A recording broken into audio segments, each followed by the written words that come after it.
It's almost all over now. Nighty night, Donald Trump. So now let's do the standard stuff. Get it out of the way. Oh, anti-jinx, jank, don't say that. You never know. 2016, blah blah blah. Yeah, as I've told you 1,000 times, I actually had a good sense Trump was going to win in 2016. We've gone over that a million times. I warned about it, and I thought people were not understanding the gravity of the threat. Now I'm in the opposite camp. I've been saying for a long, long time that he was going to get killed in this election, and that's exactly what it looks like right now. So the last 24 hours for Trump have been an epic disaster, a wonderful disaster, a train wreck of epic proportions. So let me explain why I think what I do. Okay, so number one, in terms of the polling, guys, look, I've been covering politics for a quarter of a century. Okay, any other race, I would have already called it by a lot. It's just that in the Trump era and in this era, there is nonstop curveballs. It's one crazy thing after another. So I'm not quite ready to call it yet. But if it was a normal race, I would definitely call it. It would already be over. So Biden is up by 9 in Pennsylvania. And that's not just one poll, it's several polls. So Trump has to win Pennsylvania. He has to win Pennsylvania, Wisconsin, and Michigan last time. He's not anywhere near winning any of those states. He's not within a mile of winning those states. So already he's in a world of trouble right there. But guys, in what, like half the polls, Biden is winning North Carolina. In almost all the polls, he's winning Arizona. Again, if you don't know the details of politics, it's totally okay. I'm here to tell you, there ain't no Republican that could ever win a national election for president without winning Arizona. If we're talking about Arizona, that means the Republican candidate is toast. Toast, toast, toast. No chance. So, look, Florida, Biden is leading. Biden doesn't need to win Florida and Ohio, but if he's winning those states, again, good night, Irene. Ohio used to be a swing state. Now it's pretty clearly red. And that breaks my heart that we've largely lost Ohio. But not in this election. In this election, Biden's winning by Ohio by a lot. Oh, good night, Irene. So, I mean, what isn't he winning? Ohio, Pennsylvania, Michigan, Wisconsin, Florida. And he's leading in half the polls, or most of them in North Carolina, Arizona. Apparently there's a poll out saying that Biden might have a lead in South Carolina. What? Come on. That's crazy. That's not going to happen, okay? But if Biden is close in South Carolina, I can't begin to describe to you how over this election is. So that's amazing news, wonderful news about that. But that's not all. That's just part of the story. Look, when the debate started last night, we were all worried. Now, the guy Trump came in like a howitzer, but Biden started out kind of slow and tentative and didn't know how to react to this lunatic in the room. Amazingly, he didn't expect the lunatic. Biden team, of course, he was going to be insane. How could you not expect that? Anyway, so we were all a little worried. But there was a point in the night last night when I called the debate and I said, it's over, Biden wins. That's the moment when Donald Trump would not denounce white supremacy. Now it's a bridge too far. Now, look, us on the left, we know that the mythology of America isn't right. We want America to live up to its principles, even to its mythology and marketing, but we know it's not there. We know a significant chunk of the country, unfortunately, is still racist, sexist, etc. But I'm in the camp of some on the left are too pessimistic. They think 75% of the country is racist and can't wait to vote for Donald Trump. That's crazy talk. That's not true at all. And even folks who benefit from white privilege in the current system as it's set up and are unfortunately perpetuate racism in ways they're not even aware of, but vote for Republicans because of that, and react to that subconsciously. Said even those folks don't want to think of themselves as racist. They don't want to think of themselves as supporting white supremacy. So if you asked Americans, are you in favor of white supremacy? I'd be surprised if the number was above 12%. Because yes, the real number is way above 12% for people who actually do support white supremacy, ones that acknowledge it and don't acknowledge it and don't understand that they're supporting white supremacy. But to come out and say, yes, I'm a white supremacist, that number is going to be low. And Trump is in that number. And he made the people who are comfortable with dog whistle racism uncomfortable by making it so blatant and saying, oh, yeah, white supremacists, I haven't made up my mind yet. That was... I don't think people are understanding how important a moment that was, and I'm going to explain why in a second. And then the second reason is, and by the way, shout out to all of our members as always, TF Cooks, Trey Rollo, Shelby Hall. I see all your names when I do the live videos. Frankie P, thank you for using the emojis. Well, we even have a bread emoji. That's awesome.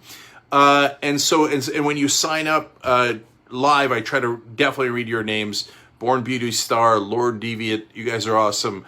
And you could hit the join button below on YouTube, and then I see your names pop up. Days 2213, thank you. All right, so back to point number 2 about last night.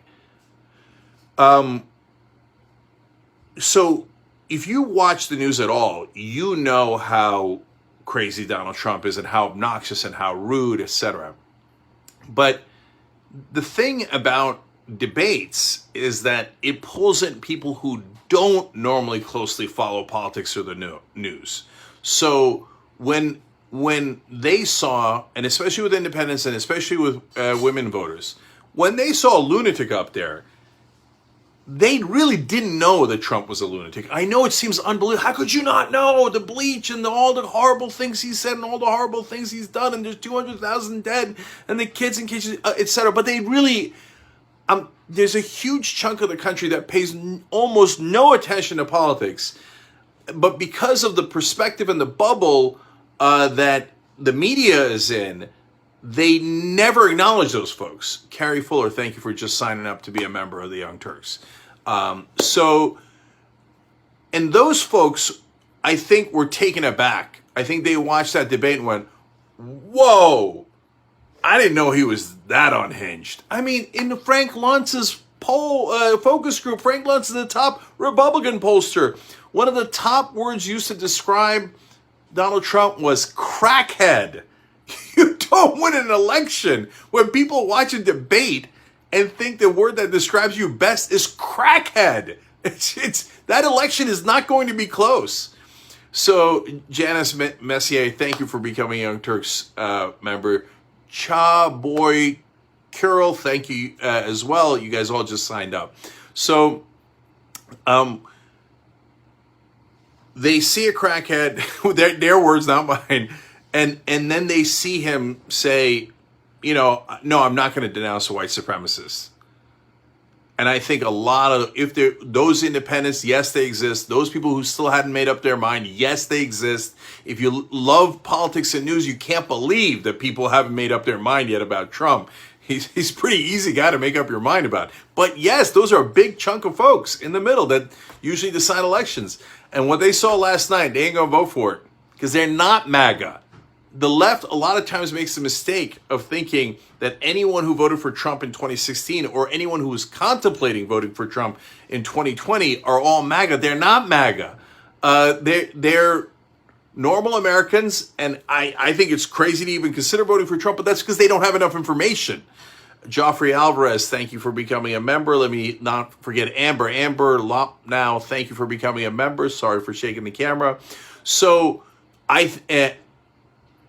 Amin Safdari, Diary of a Food Geek. You guys are all awesome. Thank you for joining up and becoming a member. Hit the join button below. It's really easy. And at the higher levels, you get more and more of our videos and exclusive content too. So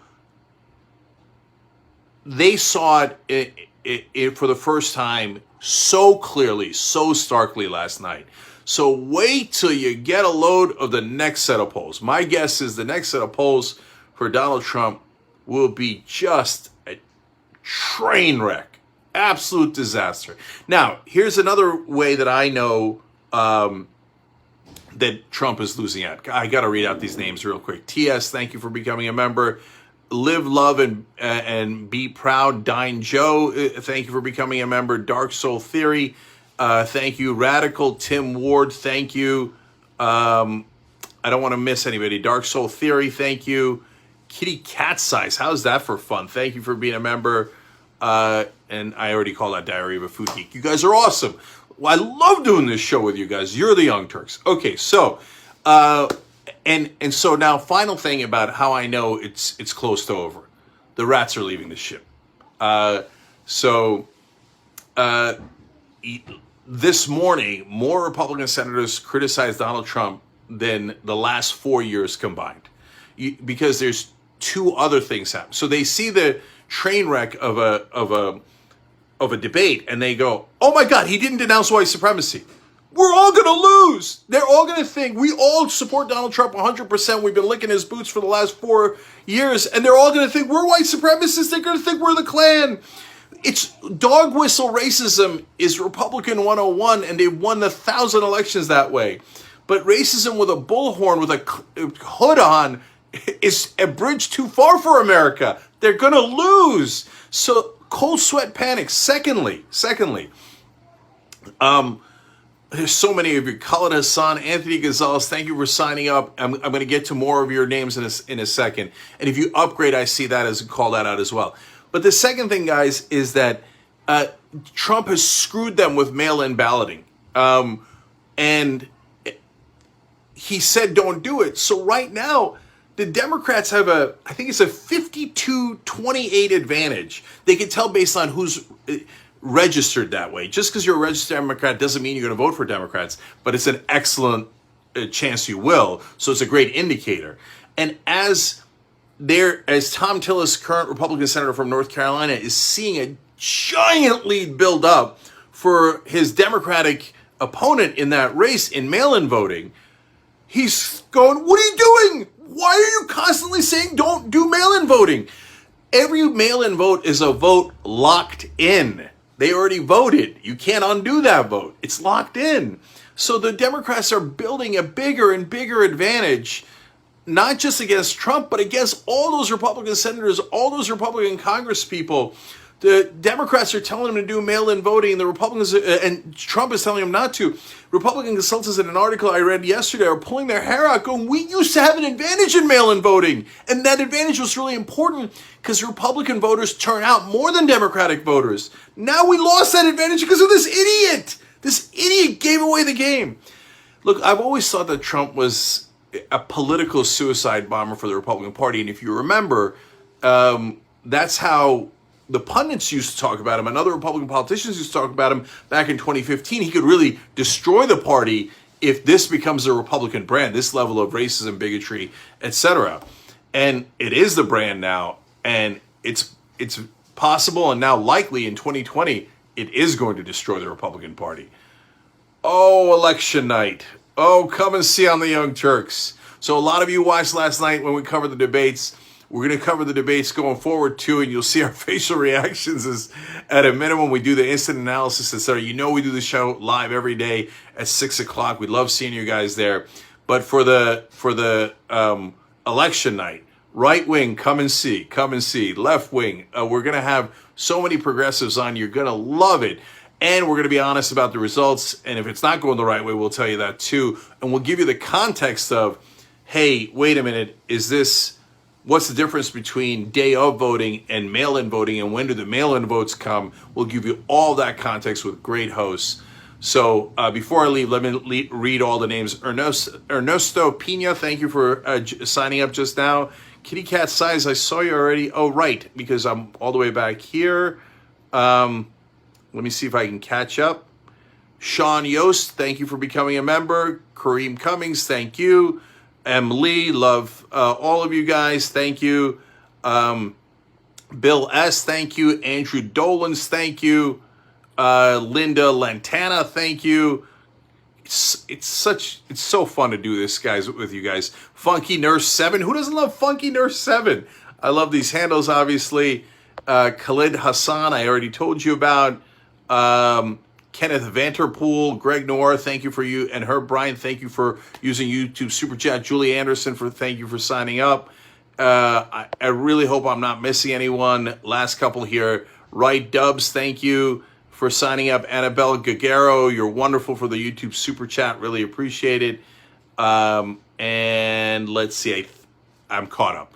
All right, guys, let's hope I'm right. And election night should be fantastic. So one of these days, I'm going to come out on the Young Turks and I'm going to say, it's over. Trump's going to lose. I'm not quite there yet, but I'm super close. So, and I don't care about jinxes and anti-jinx. I believe in facts, numbers, and math. So, exciting days. All right. See you soon.